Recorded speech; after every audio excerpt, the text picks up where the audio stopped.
ಪ್ರದೇಶದಲ್ಲಿ ಬುಲ್ಡೋಸರ್ ಕಾರ್ಯಾಚರಣೆ ಇದೀಗ ಶಿಕ್ಷಣ ಸಂಸ್ಥೆಯೊಂದರತ್ತ ಮುಖ ಮಾಡಿದೆ. ಸಮಾಜವಾದಿ ಪಕ್ಷದ ಹಿರಿಯ ನಾಯಕ ಆಜಂ ಖಾನ್ ಅವರು ಸ್ಥಾಪಿಸಿದ್ದ ರಾಂಪುರದ ಪ್ರತಿಷ್ಠಿತ ಮೊಹಮ್ಮದ್ ಅಲಿ ಜವಾರ್ ವಿಶ್ವವಿದ್ಯಾಲಯವನ್ನು ನೆಲಸಮ ಮಾಡಲು ಯೋಗಿ ಆದಿತ್ಯನಾಥ್ ಸರ್ಕಾರ ಮುಂದಾಗಿದ್ದು ಭಾರೀ ರಾಜಕೀಯ ಬಿರುಗಾಳಿ ಎಬ್ಬಿಸಿದೆ. ರಾಂಪುರ ಅಭಿವೃದ್ಧಿ ಪ್ರಾಧಿಕಾರವು ಜವಾಹರ್ ಯೂನಿವರ್ಸಿಟಿಯ ಒಟ್ಟು 40 ಕಟ್ಟಡಗಳ ಪೈಕಿ ಬರೋಬ್ಬರಿ 38 ಕಟ್ಟಡಗಳನ್ನು ಅಕ್ರಮವೆಂದು ಘೋಷಿಸಿದೆ. ಸೂಕ್ತ ನಕ್ಷೆ ಅನುಮೋದನೆ ಪಡೆಯದೆ ಈ ಕಟ್ಟಡವನ್ನು ನಿರ್ಮಿಸಲಾಗಿದೆ ಎಂಬ ಕಾರಣ ನೀಡಿ ಇವುಗಳನ್ನು ನೆಲಸಮ ಮಾಡಲು ಸರ್ಕಾರ ಆದೇಶಿಸಿದೆ. ನಮಗೆ ಕೇವಲ 15 ದಿನಗಳ ಗಡುವು ನೀಡಲಾಗಿದೆ ಎಂದು ಆಜಂ ಖಾನ್ ಅವರ ಪತ್ನಿ ಡಾಕ್ಟರ್ ತಜೀಮ್ ಫಾತಿಮಾ ಅಸಹಾಯಕತೆಯನ್ನು ವ್ಯಕ್ತಪಡಿಸಿದ್ದಾರೆ. यूनिवर्सिटी की तरफ से क्या स्टेप उठाया जा रहा है? कुछ 38 भवन टूटने के आदेश हो गए.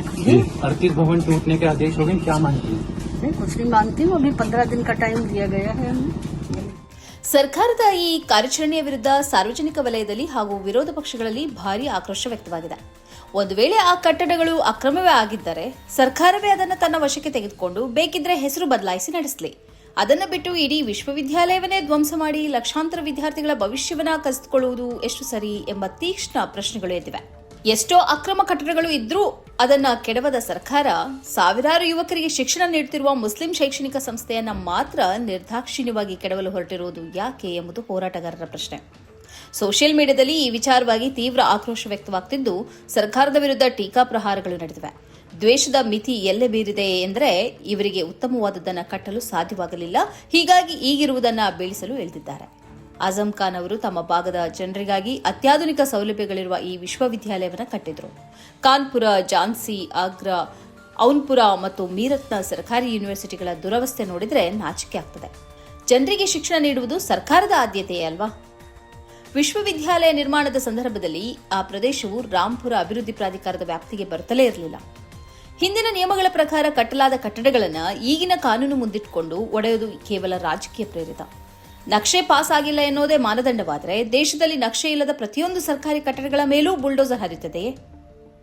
ಆಜಂ ಖಾನ್ ಅವರ ಮೇಲಿನ ವೈಯಕ್ತಿಕ ದ್ವೇಷಕ್ಕಾಗಿ ಕಾನೂನನ್ನ ರಾಜಕೀಯ ಅಸ್ತ್ರವನ್ನಾಗಿ ಬಳಸಿಕೊಂಡು ಶಿಕ್ಷಣದ ದೇಗುಲವನ್ನು ನಾಶ ಮಾಡಲಾಗುತ್ತಿದೆ ಎಂದು ಸಮಾಜವಾದಿ ಪಕ್ಷ ಆರೋಪಿಸಿದೆ.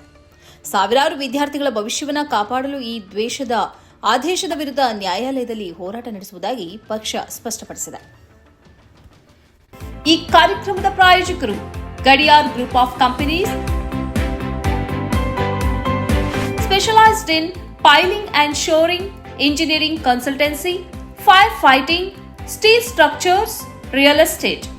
Office, SIT Tower, Silicon Oasis, Dubai, UAE. ಸ್ನೇಹಿತರೆ, ನಿಮ್ಮ ಅದ್ಭುತ ಬೆಂಬಲದಿಂದ ಸನ್ಮಾರ್ಗ ನ್ಯೂಸ್ ಚಾನೆಲ್ ಈಗ 2 ಲಕ್ಷ ಸಬ್ಸ್ಕ್ರೈಬರ್ಗಳನ್ನು ದಾಟಿದೆ. ಇದು ನಮ್ಮ ಯಶಸ್ಸಲ್ಲ, ಇದು ನಿಮ್ಮ ಯಶಸ್ಸು. ನಮ್ಮ ಮುಂದಿನ ಗುರಿ 4 ಲಕ್ಷ. ಇದು ಕಷ್ಟವಲ್ಲ. ನೀವು ಮಾಡಬೇಕಾದದ್ದು ಸಿಂಪಲ್.